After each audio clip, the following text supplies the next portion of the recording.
Commander Jake Morrison stood in the bridge of the EU's resilience and watched the stars through the main viewing screen. They looked peaceful from here, small points of light scattered across the darkness, but Jake knew better. Those same stars had watched Earth burn 3 years ago. They'd seen humanity's greatest cities turn to glass and ash. They'd witnessed the end. Of everything humans had ever built or dreamed of creating, the bridge was quiet, except for the soft hum of life. Support systems, and the occasional beep from monitoring stations. Jake could see his reflection in the dark metal walls. His face looked older than his 42 years. The war had aged everyone who survived it. Gray streaked his brown hair now, and lines marked the corners of his eyes. But his hands were steady. As he gripped the command chair, and his voice was still strong when he spoke. "Status report," he said to the bridge crew. Lieutenant Sarah Kim looked up from her console. "All 7 ships are holding formation, sir. The medical ship Haven is reporting 3 more cases of radiation sickness from the Henderson family. Chief Rodriguez says the reactor on the cargo ship Liberty is running at 60% efficiency." Jake nodded.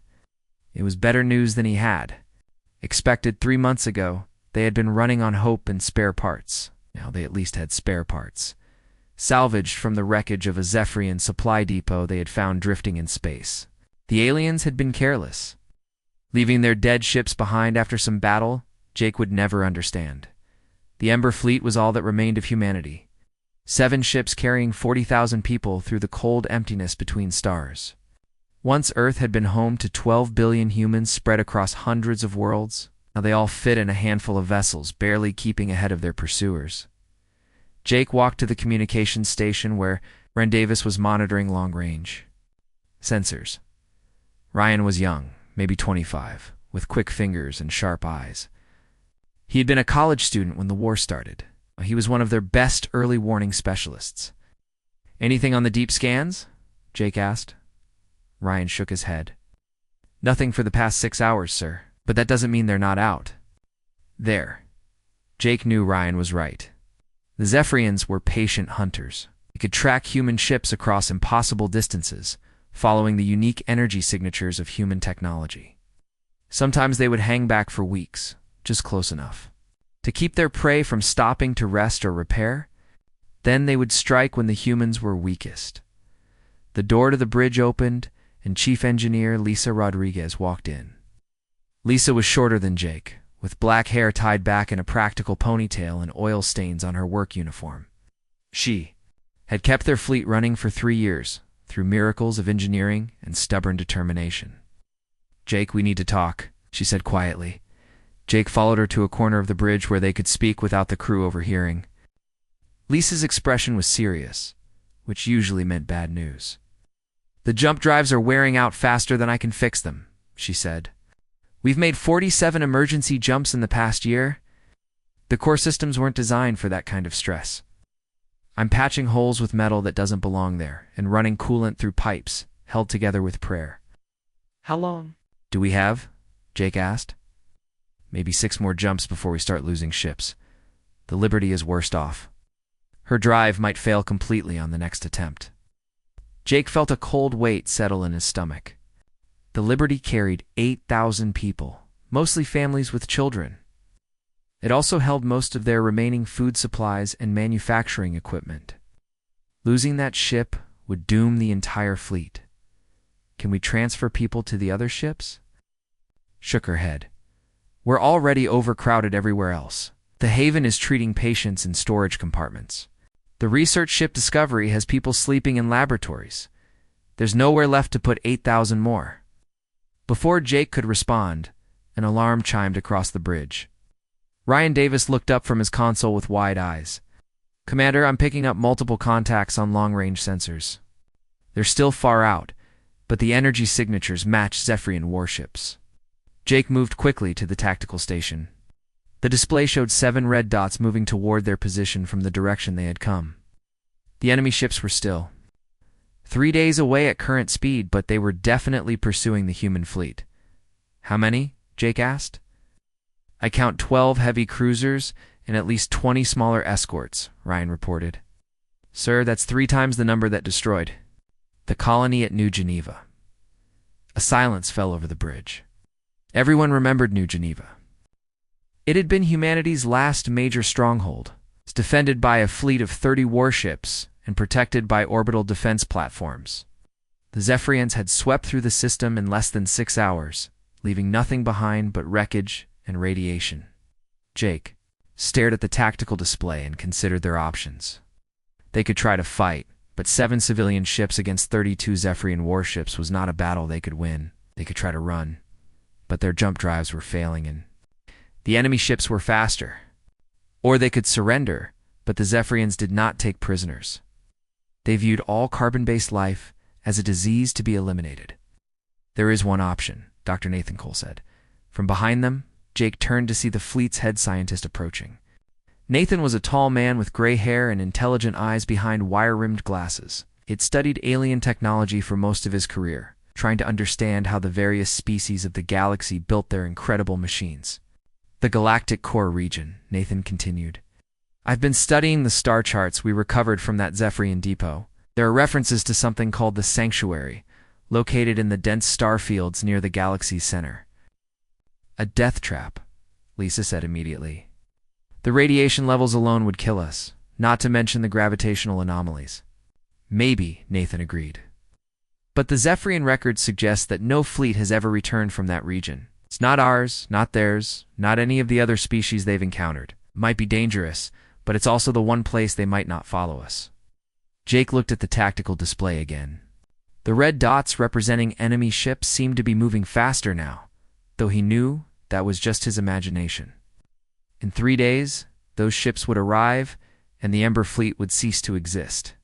40,000 people, the last survivors of a proud species, would join the countless others the Zephyrians had murdered. What do you think our chances are of surviving a jump to the galactic core? He asked Lisa. She was quiet for a long moment, running calculations in her head.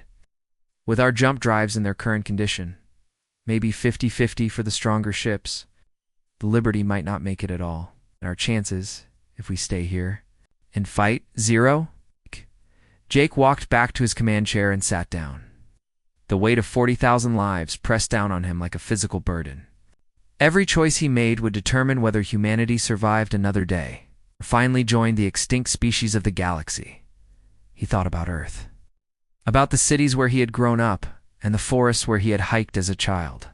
All of it was gone now, turned to poisoned wasteland by Zephyrian weapons.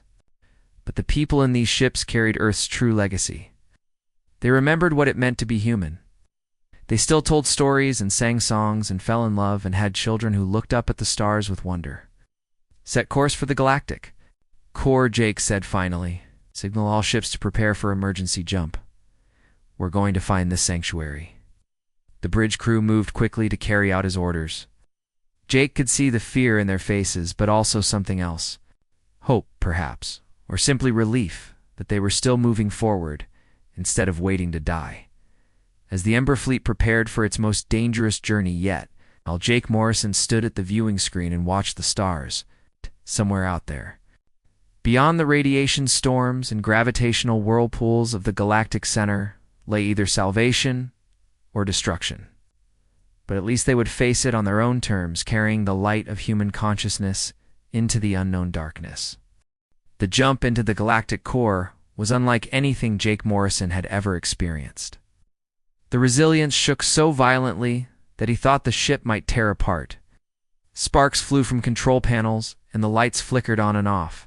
Through the viewing screen, space itself seemed to twist and bend in impossible ways. Stars stretched into long lines of light, then snapped back into points that burned with colors he had no names for. Lisa Rodriguez's voice crackled over the communication. System from the engine room. Hull stress is at maximum tolerance. If we don't drop out of jump space in the next 30 seconds, we're going to lose structural integrity. All ships, prepare for emergency drop, Jake ordered into his headset. On my mark, 3, 2, 1. Mark, the fleet dropped out of jump space and into something that looked like a nightmare painted in starlight. They floated in a region where physics seemed to follow different rules. Massive stars burned in spirals of blue and gold fire. Ancient structures drifted past them, huge constructions of metal and crystal that must have been built millions of years ago. In the distance, Jake could see what looked like a graveyard of ships from dozens of different species. "Status report from all vessels," Jake called out. The responses came back one by one. The Haven had suffered some damage to their medical bay, but no casualties. The Discovery's main computer was offline, but their backup systems were working. The cargo ship Liberty had made it through, though barely. Her jump drive was completely dead now. 6 ships reporting in, Sir Ryan Davis said from the communications station. The transport ship Harmony is not responding. Sink. The Harmony carried 6,000 people, mostly elderly civilians and young families. He looked at the tactical display and saw 6 dots representing his fleet, but no 7th ship. "Wait," Ryan said suddenly. "I'm getting a weak signal. Harmony's alive, but they're drifting about 50,000 kilometers away. Their main power is out." "Lisa, can we send a repair team over there?" "Already on it," Lisa replied. "Jake, you need to see what's out there. We're not alone." Jake looked through the viewing screen more carefully. First he saw only the strange stars and floating ruins. Then he noticed movement. Shapes of pure light were drifting between the ancient structures. They had no solid form that he could see, but they moved with clear purpose and intelligence. "Energy beings," Dr. Nathan Cole said as he entered the bridge. His hair was disheveled and his lab coat was torn, but his eyes were bright with excitement. "I've been analyzing the sensor readings. Those entities are composed of organized electromagnetic fields. They're alive, but not in any way we understand life." Before Jake could respond, every screen on the bridge flickered and filled with swirling patterns of light. A voice spoke, not through the communication system, but somehow directly, into their minds. It was neither male nor female, neither young nor old, but something beyond such simple categories. "Welcome, children of carbon and flesh.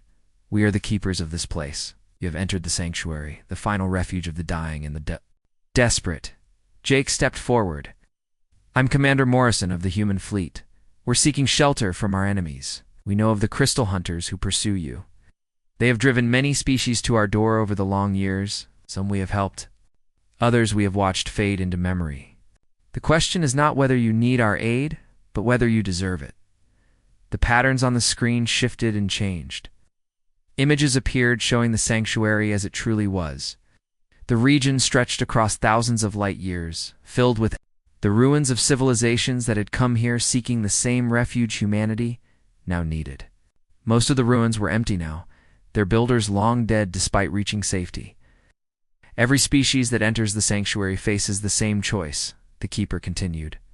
"They may remain here in safety, but they must prove their worth through trials that test the very core of their nature. Those who succeed gain access to technology beyond their current understanding. Those who fail join the silent ruins you see around you."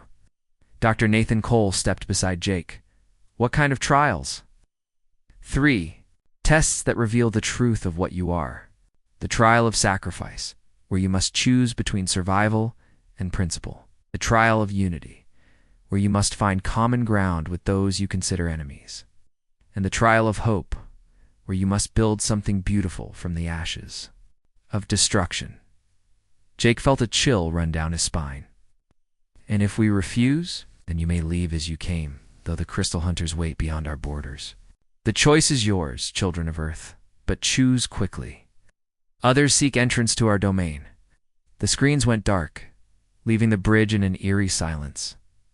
Jake looked around at his crew. Ryan Davis was pale but determined. Lisa Rodriguez. It looked like she was already planning how to tackle whatever challenges lay ahead. Dr. Cole was practically vibrating with scientific curiosity. "Sir," Ryan said suddenly, "I'm detecting ships approaching the outer edge of this region. The energy signatures match the Zephyrion fleet that was pursuing us." Jake cursed under his breath. Even here, in this strange sanctuary at the galaxy's heart, their enemies had followed them. How long before they arrive? At their current speed, maybe 18 hours. But sir, the gravitational fields in this region are incredibly dangerous. If they try to force their way in, they could lose half their fleet. That might not stop them, Jake said grimly. The Zephyrians were fanatics who viewed the extermination of carbon-based life as a holy mission. They might sacrifice dozens of ships just for the chance to finish off humanity. Over the next few hours, repair teams worked frantically to restore the Harmony to working condition. The transport ship had suffered massive electrical failures when her outdated systems were overwhelmed by the strange energy fields of the sanctuary, but slowly, system by system, they brought her back online. Dr. Sophie Martinez arrived on the bridge with a datapad full of readings. Sophie was the fleet's archaeologist, a woman in her 30s, who had spent years studying the ruins of extinct civilizations. Her dark hair was tied back in a messy bun, and her eyes held a mixture of wonder and concern. "Jake, you need to see what I've found," she said, activating a holographic display. "I've been analyzing the ruins out there with our long-range scanners. There are structures from at least 40 different species. Some of them are millions of years old. The hologram showed massive cities built in styles that hurt to look at directly. Towers that twisted through dimensions human eyes couldn't follow. Docks designed for ships that existed partially in normal space and partially somewhere else entirely." "Worries me," Sophie continued. "All of these civilizations were more advanced than us when they arrived here. They had technology that makes our best ships look like stone tools, and they're all dead now. What happened to them?" "That's what I'm trying to figure out. Some of the ruins show signs of warfare, but not with outside enemies. They fought among themselves. Others just seem to have faded away, like their builders lost the will to continue existing." Jake studied the holographic ruins and thought about the Keeper's words. 3 trials that tested the core of what they were. Species far more advanced than humanity had faced those same tests and failed. The communication system crackled to life. "Commander Morrison, this is Captain Maya Johnson on the Haven. We finished treating the injured from the Harmony, but I need to report something disturbing. Some of the Harmony's passengers are experiencing strange dreams. Visions of the trials the Keeper mentioned." "What kind of visions?" "Scenes of choice and sacrifice. Images of working alongside their enemies, and something about building a garden from ruins. The dreams are so vivid that people are waking up exhausted, like they actually lived through these experiences." Jake closed his eyes for a moment. The trials were already beginning, it seemed, even before they had made their choice. Around them, the ruins of 40 extinct civilizations drifted in the strange light of impossible stars. Behind them, their ancient enemies approached with weapons charged and hatred burning in their crystalline hearts. "All ship commanders, report to the Resilience for an emergency conference," Jake ordered. "We need to decide our path forward. We need to decide it now." As the other captains prepared to travel to his ship, Jake looked out at the sanctuary one more time. Somewhere in this cosmic graveyard lay either salvation or just another tomb for humanity to call home. The next few hours would determine which it would be. The emergency meeting took place in the main conference room of the Resilience. Jake Morrison sat at the head of the table, looking at the faces of the other ship commanders. Captain Maya Johnson from the medical ship Haven looked tired but determined. Captain Tony Brooks from the cargo ship Liberty appeared worried about his failing engines. Captain Carlos Martinez from the research vessel Discovery kept checking his datapad, analyzing readings from the strange ruins around them. "The situation is simple," Jake began. "We can accept the Keeper's trials and risk becoming another dead civilization in this graveyard. Or we can try to leave and face the Zephyrian fleet with ships that are barely holding together. Either choice could mean the end of humanity." "What do we know about these trials?" Captain Johnson asked. Dr. Nathan Cole activated a holographic display showing data they had gathered. "Based on the visions our people are having and my analysis of the energy patterns here, the trials are not just tests. They actually change the fabric of space around us. When we make choices during the trials, those choices become real in ways that normal physics cannot explain." Before anyone could respond, the lights in the room dimmed and the familiar voice of the Keeper filled their minds. "The Crystal Hunters have breached the outer boundaries of the sanctuary. In 6 hours they will reach your position. If you wish to face the trials, you must begin now. The first test awaits." The room around them dissolved into light, and suddenly they were standing on what looked like the bridge of an ancient starship. But this bridge was enormous, large enough to hold thousands of people. In the center was a massive machine covered in symbols from dozens of different alien languages. "This is the engine of becoming," the keeper's voice explained. "It has the power to transport your entire fleet to safety beyond the reach of any enemy. But it requires a specific type of energy to function. The life force of an entire starship and everyone aboard it." Jake felt his blood turn cold. "Do you want us to sacrifice one of our ships? Choice is yours. 7 ships with 40,000 people, or 6 ships with 30,000 people who will live to see new worlds and new hope. This is the trial of sacrifice. What matters more to your species, the lives of the few or the survival of the many?" Other commanders looked at each other in horror. Captain Brooks spoke first. "The Liberty is already dying. Her engines could fail at any moment, if we're going to lose a ship anyway." "No," Jake said firmly. "We don't choose who lives and dies based on convenience. If this trial requires sacrifice, then it should be meaningful sacrifice."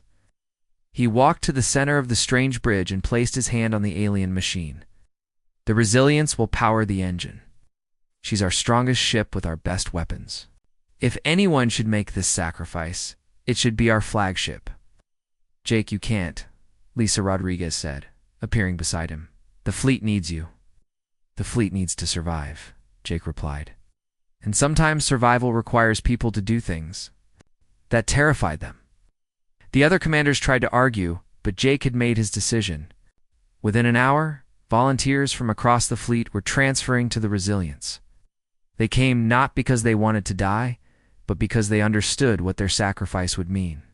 Lieutenant Colonel Amy Clark led a group of engineers who could keep the ship running during the final process.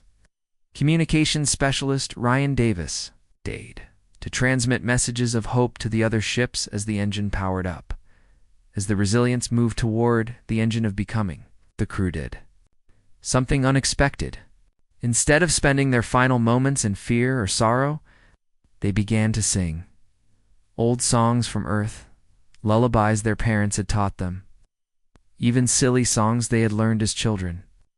Their voices carried across the communication channels to the other ships, filling the fleet with memories of home and hope for the future. The sacrifice worked. The engine of becoming activated, creating a protective field around the remaining 6 ships. But the trial was not over. Space around them shifted again, and suddenly they found themselves looking at a crashed Zephyrian vessel, the Crystalline. The ship was embedded in what looked like a floating asteroid, its hull cracked and leaking strange gases. Emergency signals were coming from inside. "The trial of unity," the keeper's voice announced. "Your greatest enemies are dying in that wreck. Their life support systems are failing, and they have perhaps 2 hours before their crystalline bodies shatter from incompatible energy exposure.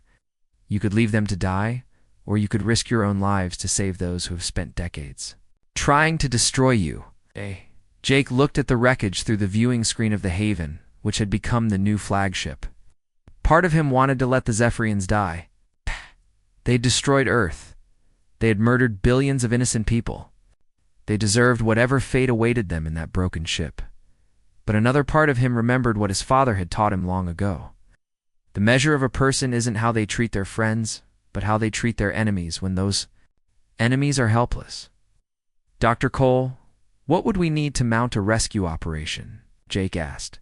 "Environmental suits that can handle their atmosphere, cutting tools to get through their hull, and medical equipment designed for silicon-based life forms," Nathan replied. "We don't have any of that." "Then we build it," Lisa Rodriguez said. "From the engine room of the Liberty. Give me 6 hours and I can modify our equipment to work in their environment." The rescue operation was dangerous and exhausting. Human rescue teams had to work in atmosphere that was poisonous to them. Cutting through hull material that could slice through their protective suits, Dr. Cole and his medical team had to figure out how to treat injuries in creatures whose bodies were made of living crystal and metal, but they saved them. 12 Zephyrian warriors, including their commander who called itself Crystal Song of Ending Light, When the rescued aliens realized that humans had risked their lives to save them, something changed in their crystalline features. The hatred that had burned there for so long flickered and began to dim. Why? Crystal Song of Ending Light asked through a translation device Dr. Cole had built. We have killed your people. We destroyed your world. Why save us? Because that's what humans do, Jake replied simply. We help people who need help, even when those people are our enemies. Crystal Song of Ending Light was quiet for a long time. Then it spoke in a voice that sounded different from before, softer somehow. We were told you were a plague species, violent and destructive. But a plague does not save its enemies. A plague does not sacrifice its strongest to protect its weakest. The rescued Zephyrians sent a message to their approaching fleet, but it was not what Jake expected. Instead of revealing the human position, Crystal's Song of Ending Light told its people that they had been lied to. The humans were not the monsters their leaders had described. They were a young species with remarkable capacity for compassion.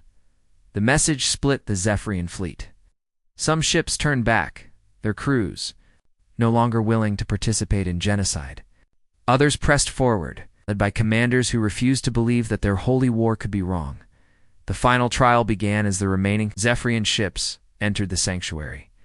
Space around the human fleet transformed into something that looked like a vast construction yard filled with the debris of dead civilizations. Broken ships, shattered cities, and the scattered dreams of extinct species floated in organized chaos. The trial of hope, the keeper announced. From the ruins of the past, build something that celebrates the future. Show us that your species can create beauty even in the shadow of destruction. Jake looked at the debris field and felt overwhelmed. How could they build anything meaningful from the wreckage of 40 dead civilizations? But then he saw something that gave him an idea. Children from the fleet were already at work, not building grand structures or complex machines, doing something simpler and more powerful.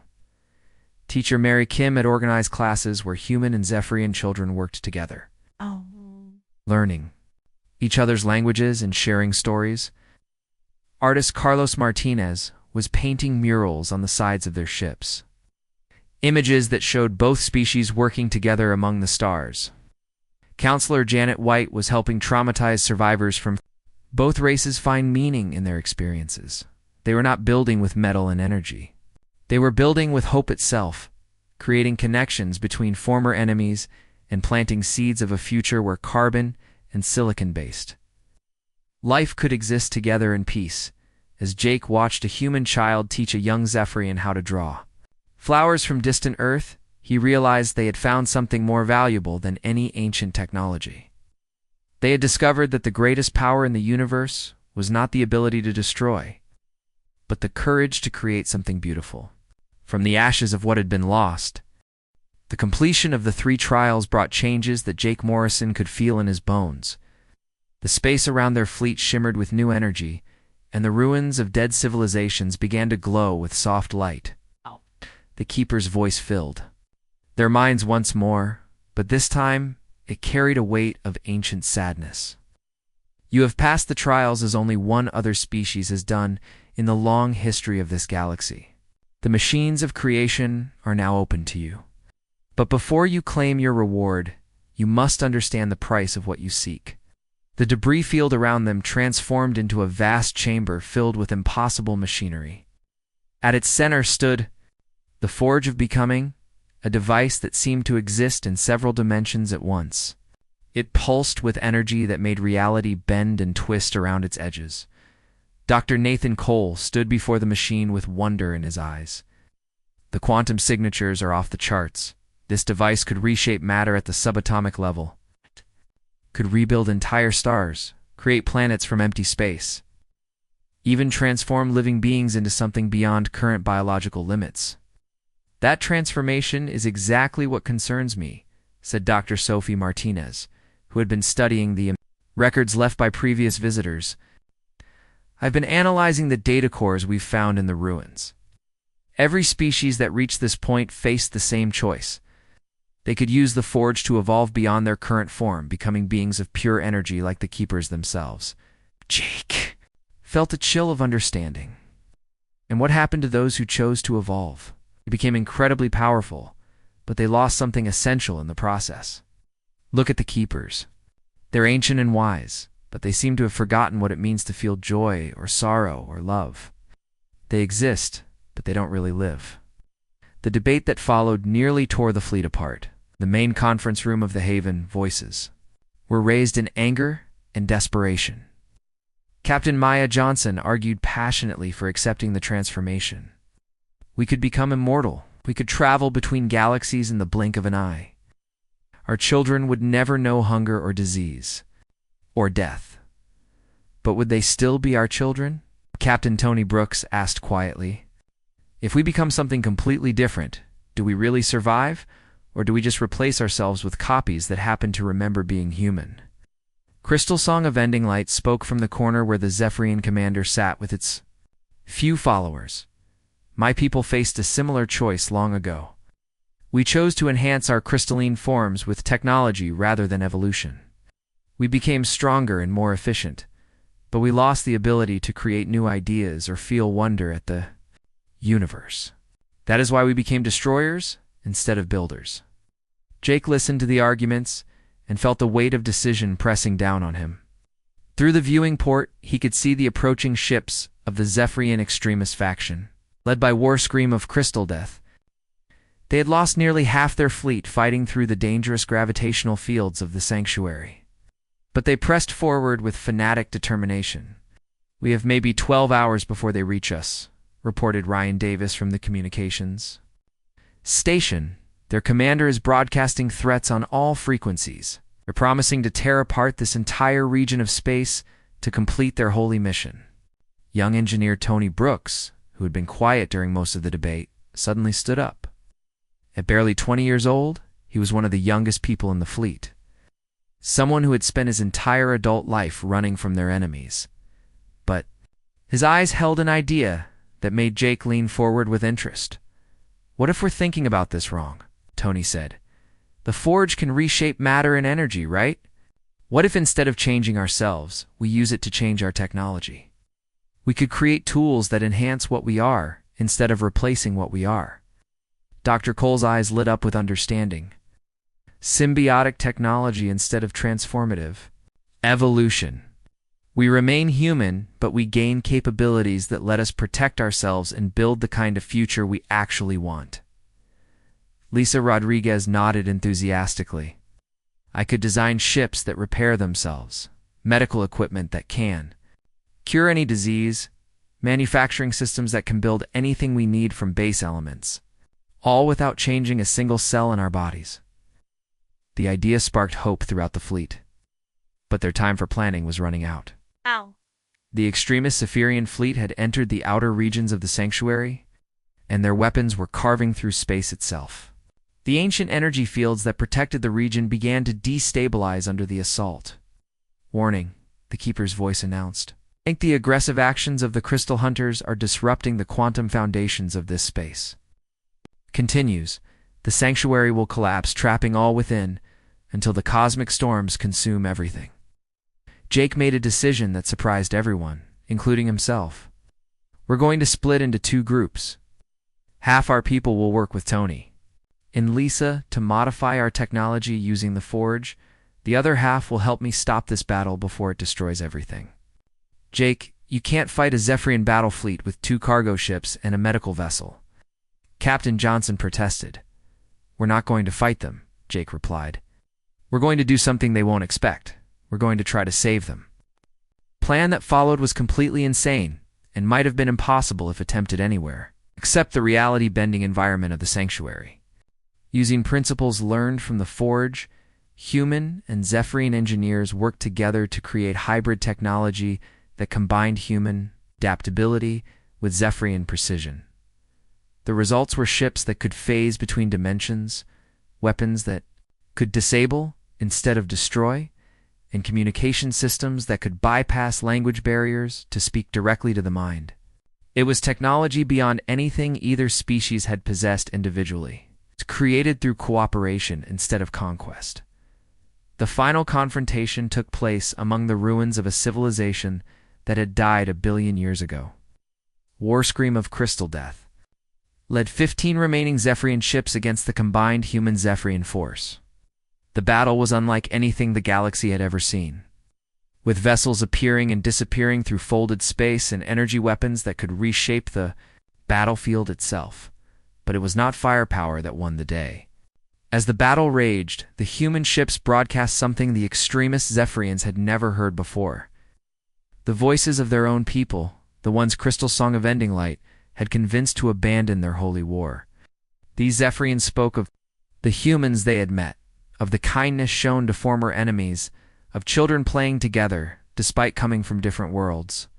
One by one, ships began to break away from War Scream of Crystal Death's fleet. Their crews could no longer maintain their hatred when faced with evidence that everything they had been taught about humans was a lie. The extremist commander found itself leading a smaller and smaller force until only 3 ships remained loyal to the old ways. The end came when War Scream of Crystal Death's flagship suffered a cascade failure in its power systems. Instead of allowing the ship to explode and take its crew with it, Jake ordered rescue operations.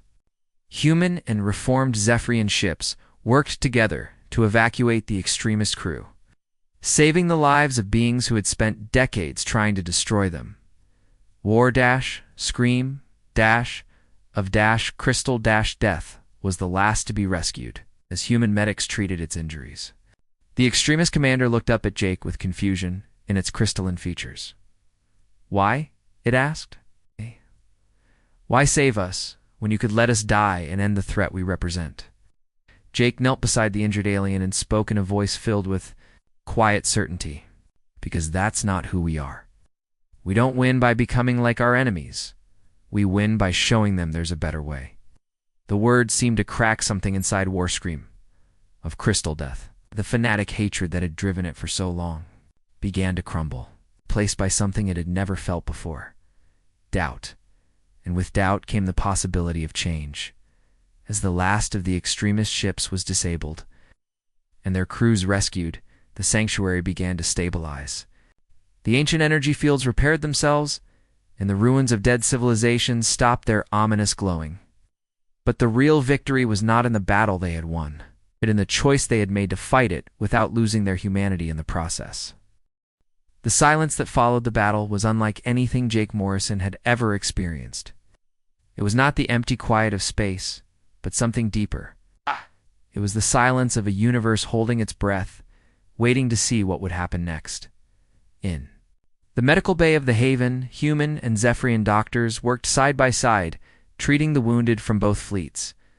Dr. Nathan Cole had developed new healing technologies using principles from the Forge, devices that could repair crystalline bodies as easily as flesh and bone. Captain Maya Johnson moved between the beds, checking on patients who just hours before had been trying to kill each other. Jake stood in the observation lounge, looking out at the collection of ships that now made up their combined fleet. Human vessels floated alongside Zephyrian cruisers, their crews sharing resources and knowledge.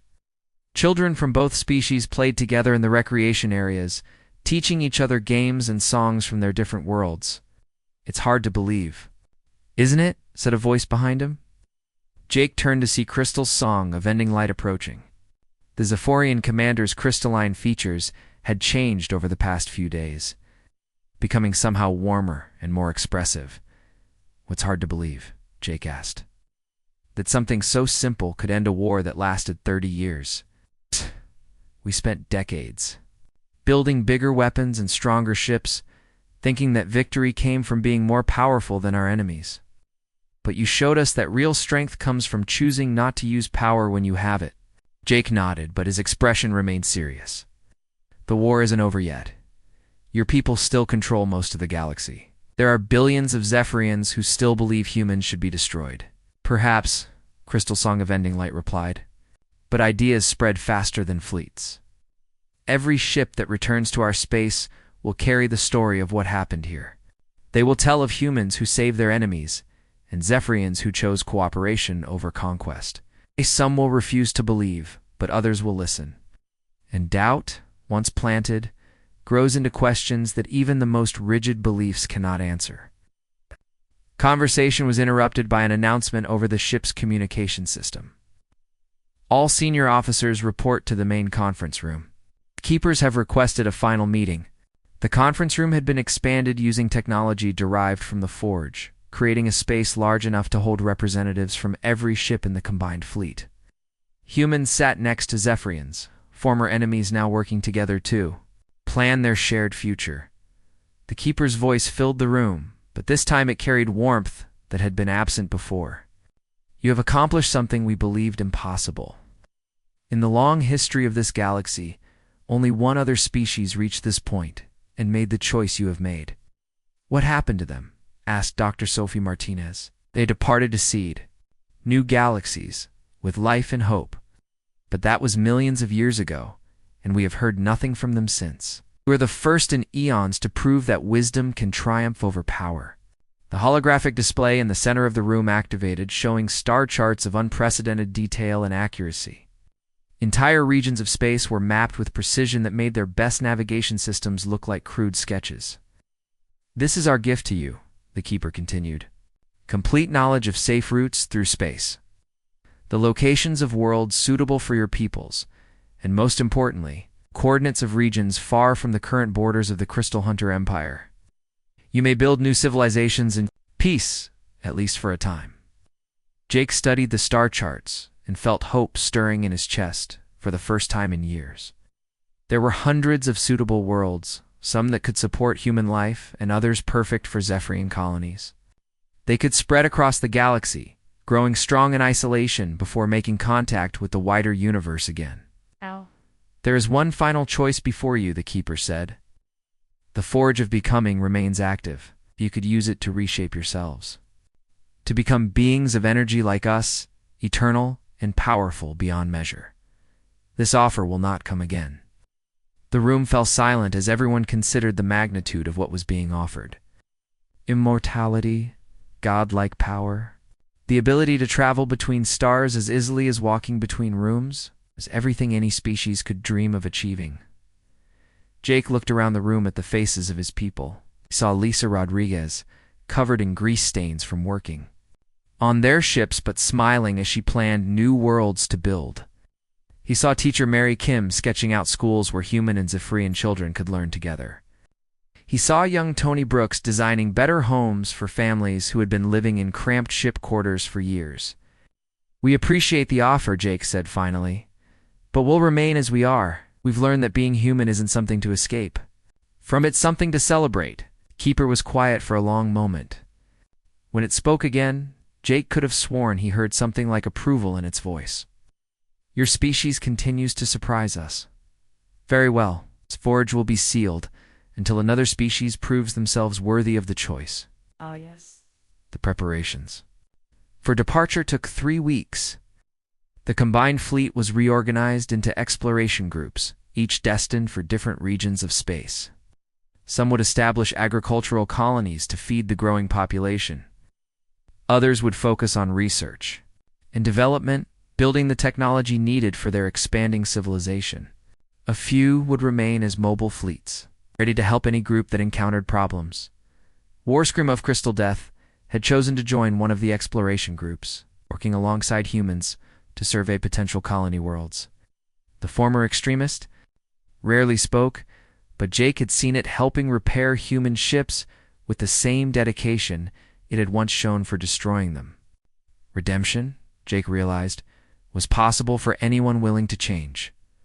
5 years later, Jake stood on the observation deck of the new Resilience, watching the sun rise over humanity's first permanent colony since Earth's destruction, the world. They had named Hope was beautiful, with blue oceans and green countenance that reminded everyone of their lost home. But it was also different, shaped by both human and Zephyrian influences into something neither species could have created alone. In the distance, he could see the construction sites where the first mixed settlements were being built.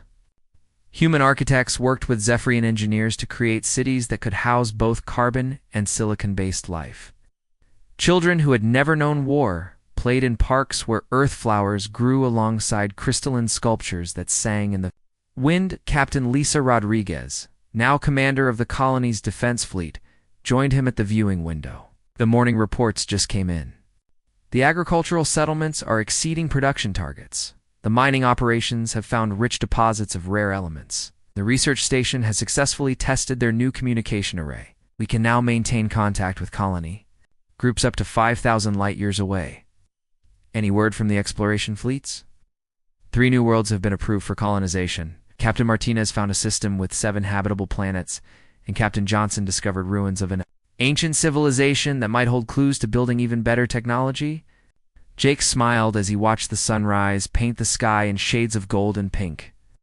Somewhere out there, other human and Zephyrian ships were spreading across the galaxy, carrying the light of cooperation to stars that had known only darkness for too long. The Ember Fleet had become something greater than anyone had imagined. They were no longer refugees fleeing destruction, but pioneers building a future where former enemies could become friends, where different forms of life could thrive together, and where the universe itself seemed brighter because of the choices they had made.